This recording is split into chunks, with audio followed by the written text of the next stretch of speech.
Hello, everybody, and welcome to another edition of the First Pitch Podcast. My name is Trevor Hooth, and I appreciate you joining me here on this one. Lots of games, lots of news as usual. What do you say we just jump right on in? Looking at the news, after being removed from the second inning yesterday with a very clear knee injury, it is unfortunately going to be a long absence for Tristan Casas of the Red Sox. He's expected to miss the rest of the year with a ruptured left patellar tendon. That is, oh, you hate to see it. Hopefully, he has a good recovery, but he's not likely to be back this year. And more news, I'm sure, will come on that as we get closer to the next season. But an unfortunate thing to happen for Tristan Casas. Now, filling that role, they've thought about some options. Rafael Devers probably is the most likely if they're going to choose to move somebody to first base. They have said Roman Anthony and Marcelo Meyer are not going to be moving to first base. So we're going to still have to wait to see two of their top prospects, as there just isn't a spot for them at this moment. The Phillies are planning to move Taijuan Walker to the bullpen, and it's not performance based. Taijuan Walker has had a 2.54 ERA so far this year. He's been pitching pretty well, but Ranger Suarez is back, and that is going to push Walker into the bullpen, at least for right now. Another starter getting moved to the bullpen in St. Louis. Steven Matz will be working out of the bullpen from now on. He has a 1.54 ERA. He's actually been pretty good. And honestly, this news is a little shocking to me, just for the sheer fact that Miles Michaelis exists. But they chose Steven Matz. Steven Matz heads to the bullpen. At least for right now, they aren't closing the door on his rotation future, but for the time being, he's not in the rotation. Corbin Burns is set to miss his next start with shoulder inflammation. According to what I've seen, it's not a ton of shoulder inflammation, for whatever that means. Shoulder inflammation still is not a good thing. He's going to miss his next start. There's no word on if it's going to require an IL stint, but it is certainly something to monitor heading forward, as he's going to miss that next start. Corey Seager is back from his hamstring injury, and the Rangers optioned Jonathan Ornelas in a corresponding move. Seager had a hit. He went 1 for 4 in his return to action, hitting a single. Isaiah Kiner-Falefa also has a hamstring injury. He's heading to the IL, and the Pirates select Tanner Rainey to fill his spot on the roster, add a little bit more pitching help. Ramon Urias heads to the IL for Baltimore, and that means Kobe Mayo is back up. Now, Kobe Mayo is a guy that, I mean, hey, he struggled in spring training. He is a well-regarded prospect. Dude can hit. Dude has some power. It's just he didn't quite put it together in his debut last year, and with spring training not going very well, he went down to AAA and, of course, had his whole thing where he didn't seem too happy about it, but then again, who would? And now he's back. We'll see what he can do in a second stint in Baltimore, hopefully going to prove that he deserves to stay there, and he's going to be a consistent presence in that lineup. The Dodgers are recalling Ha-Seong Kim, not that one, but rookie Ha-Seong Kim, who was hitting 252 with 13 stolen bases, worth 105 WRC plus in AAA.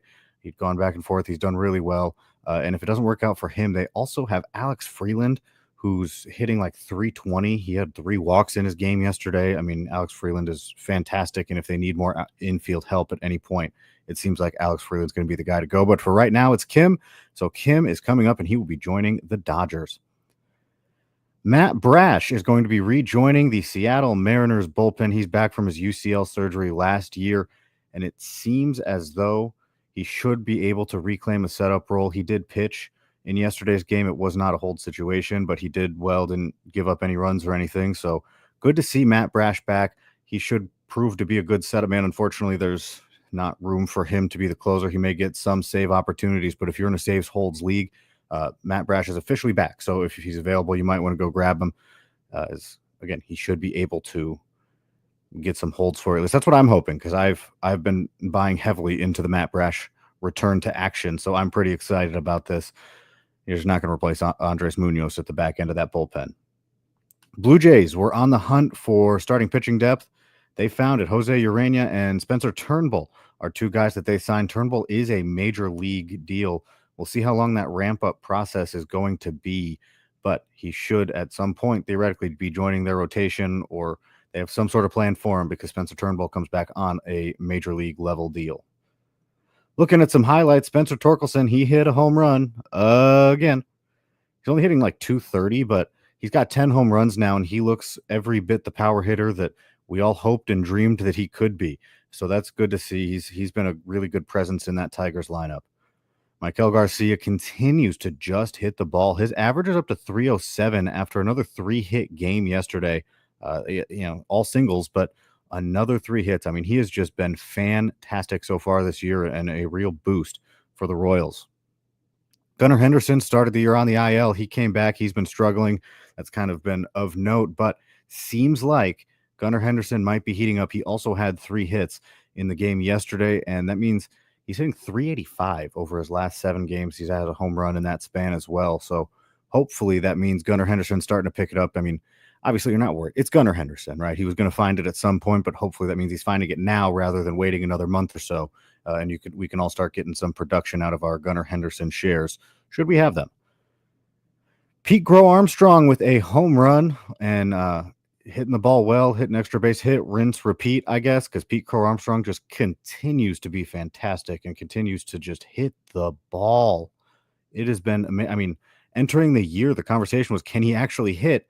And at this point in the year on, May 4th, yes, he can hit. Kyle Tucker also in that lineup, hit a home run, rinse, repeat. He's been awesome as well. I mean, everything that the Cubs could have hoped for when trading for him. Ahmed Rosario with the Nationals had 3 hits. You like that when you have a guy who can play multiple positions. He hit a home run and a double. He's hitting 276. So that util role, being able to play several different positions for our fantasy rosters, is something that is very valuable. And again, 3 hits today. The Athletics hit 3 home runs off of Max Meyer, who I predicted last night would have a good game. So my bad. But they hit 3 home runs off Max Meyer. Brent Rooker hit 1. J.J. Bleday hit 1. And Luis Arraez hit 1. J.J. Bleday hitting 1 is fun because he was originally drafted by the Miami Marlins. We're testing my memory now, either the 4th, 5th, or 6th overall pick. But they originally drafted him. Didn't quite work out there. Now he's with the A's, and he just hit a home run off the team that originally selected him. Now, on the other side in the Marlins lineup, Kyle Stowers with 2 home runs and 6 RBIs, which, I don't know, it shouldn't have made me laugh. It made me laugh. He has 6 RBIs on 2 home runs. That's more than Eugenio Suarez had in his 4 home run day. He only had 5. So, at least Stowers is getting some help from his teammates getting on base. First game without Tristan Casas, or with Tristan Casas being on the IL. Romy Gonzalez got the start at first base. He had 3 hits, all singles, but in the short term, it seems like Gonzalez will be taking the reps at first base while they try to figure out a longer-term solution. Jarren Duran in that lineup had a double and a triple, hitting the ball well. Of course, we know Jarren Duran. Matt Chapman with a home run for the Giants. That makes home runs in back-to-back days for him. He has 7 home runs. He's hitting just 205, so it's kind of empty power at this point, but back-to-back games with home runs is definitely something. Ozzy Albies had 3 hits in his game, including his 5th home run, and he added a stolen base. Good to see that. Daniel Schneemann with the Guardians with a 2 home run game. He played both second and third in the game, and obviously he's all over the place in terms of eligibility defensively, at least in the leagues that I'm in. So Daniel Schneemann showing off some power, doubling his home run total. He has 4 on the year now. And speaking of people who can hit home runs, Aaron Judge hit his 11th home run. He's hitting 432 now. He had a couple of hits in this game. He just continues to hit the ball. And this is, I mean, I know that it's just early May, but this is just one of the best performances through the first, part of the season that I can remember. This is just an amazing showing from Aaron Judge. Again, 11 home runs now, hitting 432. He's not just the power hitter.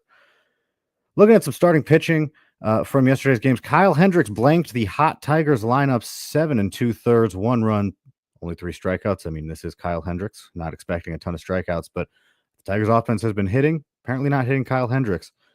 They got Jack Kochanowicz on the mound tomorrow. I'm a little bit worried they won't be able to hit him either. Chris Bubich for the Royals. 5 shutout innings, only 3 strikeouts, walked 1, but Chris Bubich again lowering that ERA, throwing shutout innings.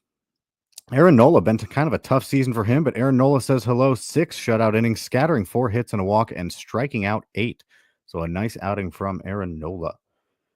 Bailey Ober threw 6 innings, gave up 7 hits and a walk, only gave up 1 earned run, struck out 6, and I have very consistent analysis of Bailey Ober anytime he does well or poorly.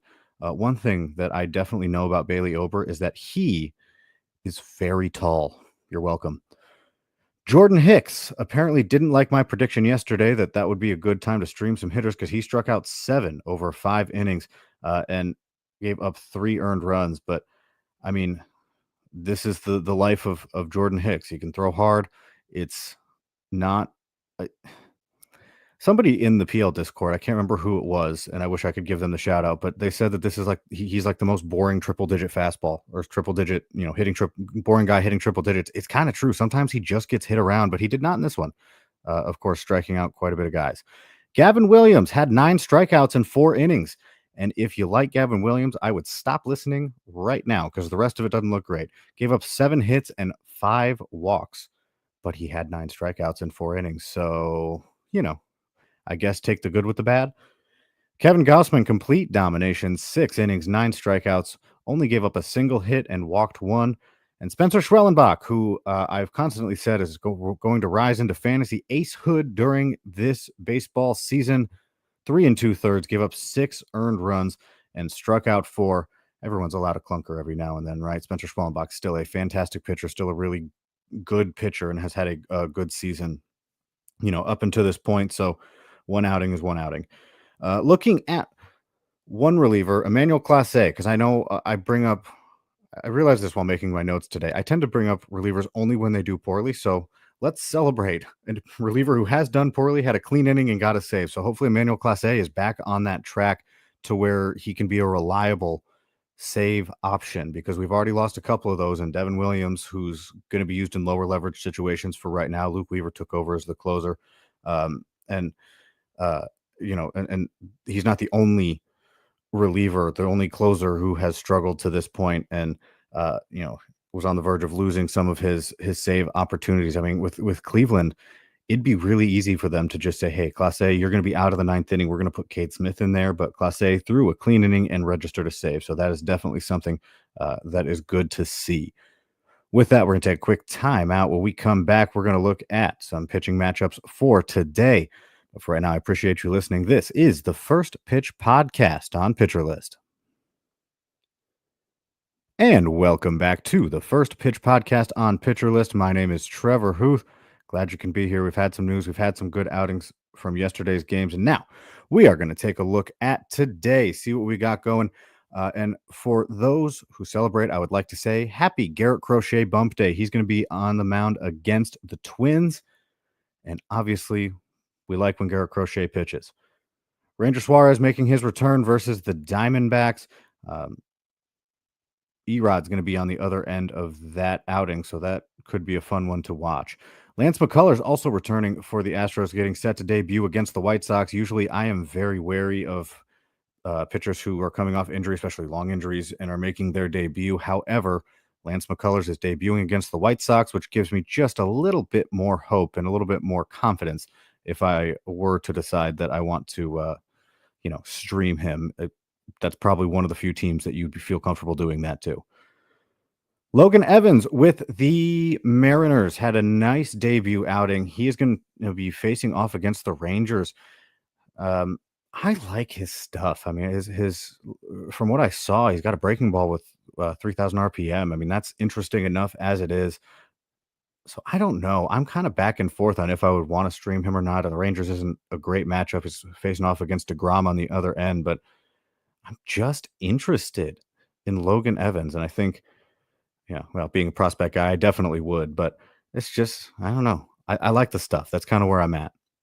Mackenzie Gore on the bump. He survived Coors a couple starts ago. Now he's going to be pitching in Great American Ballpark. Hopefully he can rack up the strikeouts and keep the rest of that down, because Mackenzie Gore is just a guy you should be starting at this point. He's another guy who I really am hoping and banking on rising himself into being one of the best fantasy pitching options.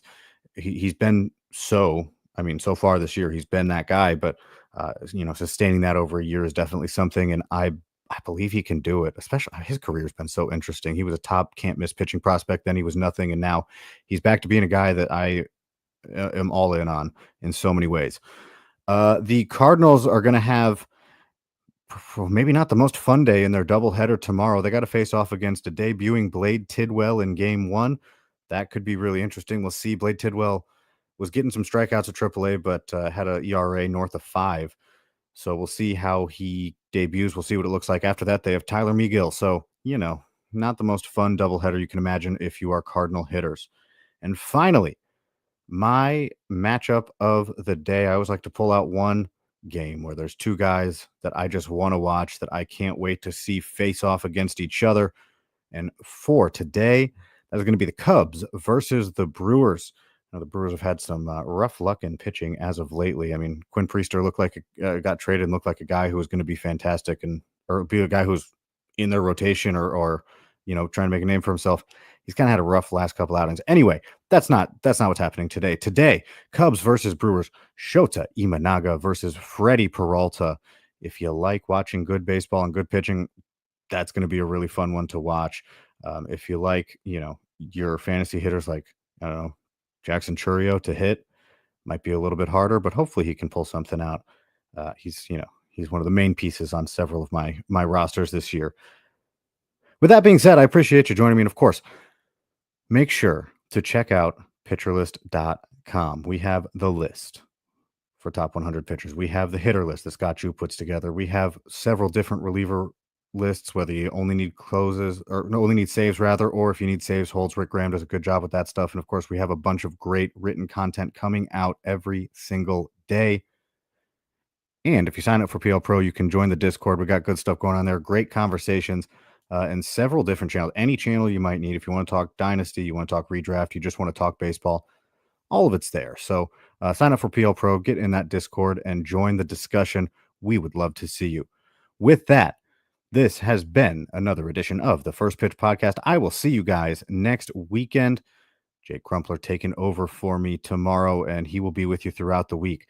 So with that, this has been another edition of the First Pitch Podcast on Pitcher List.